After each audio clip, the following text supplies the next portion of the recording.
we celebrate Easter every year, obviously. And Easter, of course, is the day that we celebrate Jesus' resurrection. In some circles, they prefer not to call it Easter. They prefer to call it Resurrection Sunday for that very reason, because it is the event that we are celebrating. And it's a very important event in the history, just in history in general. It's the culmination of really the entire story that has been being built up throughout the Bible up to this very point. Starting in Genesis with man's fall from grace and the kind of birth of death as a punishment for that.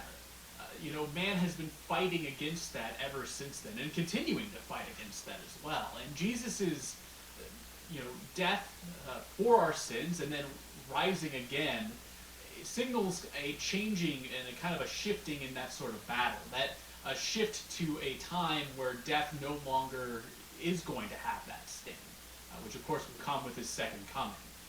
And I think that it's important for us to remember that even more so now. We've had a very tough year for many of us. We've seen a lot of loss of life, and understanding that that isn't necessarily going to be the end, that isn't the end, that Jesus has, conquered that, is something that I think is important for us all to remember, especially on this day. Jesus, in his resurrection, he is making a statement very, very, very clearly that death does not have to be the end. That is what is going on here. That is what's going on in this passage.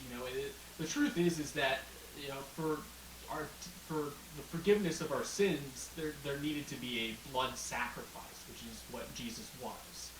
And that is what, obviously we talked about this past Friday, when we celebrate Jesus' crucifixion. But this other half of that is really, going kind of a step beyond from what we see there.